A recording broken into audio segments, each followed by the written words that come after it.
हाँ, इतने दिन तो थोड़े रह गए हैं, लेकिन तैयारियां बहुत सारी रहती हैं। ऊपर से रोज़ा होता है, समझ नहीं आती क्या करूँ।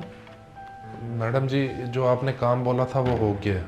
तो ठीक है, फिर जाओ। खड़े मेरा मुंह क्या देख रहे हो? अच्छा, वो आपसे एक बात करनी थी, लेकिन काफ़ी दिनों से कर नहीं पा रहा। छोटे भाई के लिए ईद का सूट लेना है, तो कुछ पैसे तो दे दें। लेकिन अकरम, आज तो 17 तारीख है और यकम को भी अभी देर है। मैं तुम्हें कहाँ से पैसे दे दूँ? मगर बीबी जी, ईद तो बनी 20-21 की रही है। अगर तनख्वाह अभी ना मिली तो बाद में क्या फ़ायदा। इस चीज़ का मुझे नहीं पता। तनख्वाह हमेशा यकम को मिलती है और मैं यकम को ही दूंगी। अब मुझसे मजीद बहस ना करो। बीबी जी, आप पूरी तनख्वाह ना दें बेशक, लेकिन कुछ पैसे दे दें। मैं छोटे का सूट लेता जाऊंगा, नहीं तो वो मुझे जीने नहीं देगा। अकरम, मेरी नजरों से दूर हो जाओ। फजूल का तंग किया हुआ है। नहीं है मेरे पास पैसे, जाओ।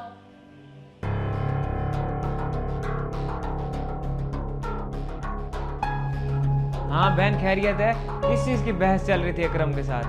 बहस तो किसी चीज़ की नहीं थी। पैसे मांग रहा था अकरम कि छोटे भाई के लिए ईद के कपड़े लेने हैं।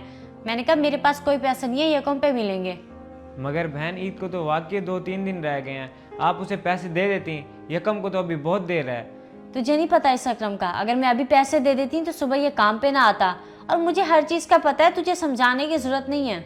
बहन, पता नहीं आपके दिल में गरीबों के लिए एहसास कब पैदा होगा।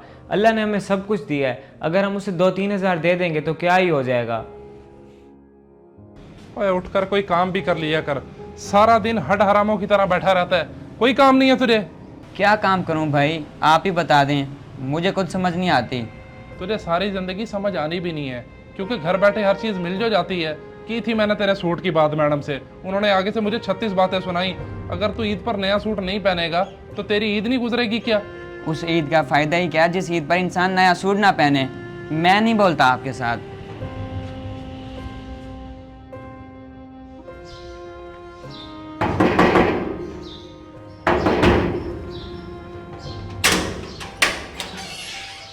मैडम, हम ना अम्मी ने भेजे 5,000 उधार है तो दे दो।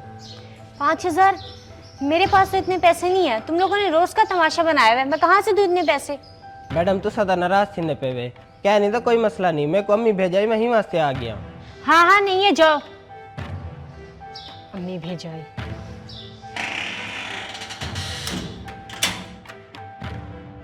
अकरम, पहले तो मैं बहन की तरफ से माजरत करता हूँ, और दूसरा, अगर तुम्हें पैसे चाहिए थे तो तुम मुझसे मांग लेते, मैं तुम्हें दे देता।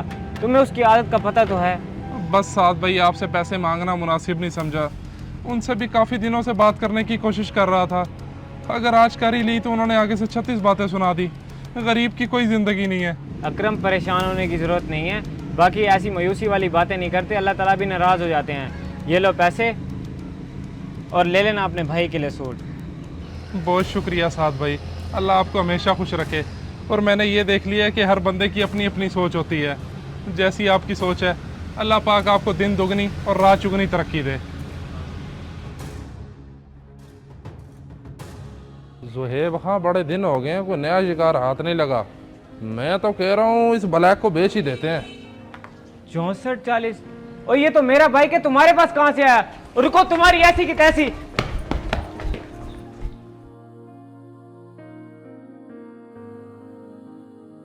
वैसे सही कहते हैं यार, अल्लाह की राह में खर्च करो तो अल्लाह भी उस चीज़ का आपको सिला देता है। या अल्लाह तेरा शुक्र है।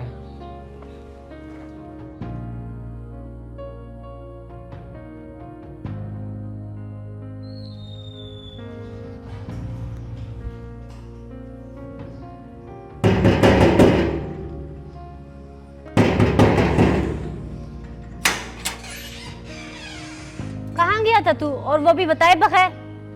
ये बाइक तेरा नहीं है जो चोरी हो गया था? हाँ हाँ, ये मेरा ही बाइक है, और ये अल्लाह ताला ने मुझे गरीब की मदद करने का सिला दिया है। गरीब की मदद करने का सिला? क्या मतलब, मैं कुछ समझी नहीं। अकरम के घर गया था उसकी मदद करने, जब वापस आ रहा था तो रास्ते में। जुहेब, हाँ बड़े दिन हो गए हैं, कोई नया शिकार हाथ नहीं लगा। मैं तो कह रहा हूँ इस ब्लैक को बेच ही देते हैं। 64-40? और ये तो मेरा बाइक है, तुम्हारे पास कहाँ से आया? रुको, तुम्हारी ऐसी की तैसी। तो इस तरह मुझे मिला है ये बाइक। वो किसी ने सही कहा है, अगर तुम किसी गरीब की मदद करते हो तो अल्लाह भी तुम्हारी ज़रूर मदद करता है। हाँ बिल्कुल, मुझे खुद बहुत दुख हो रहा है। मुझे अकरम की मदद करनी चाहिए थी, ऐसा नहीं करना चाहिए था मुझे। अल्लाह मुझे माफ़ करे। खैर, तुम आ जाओ अंदर।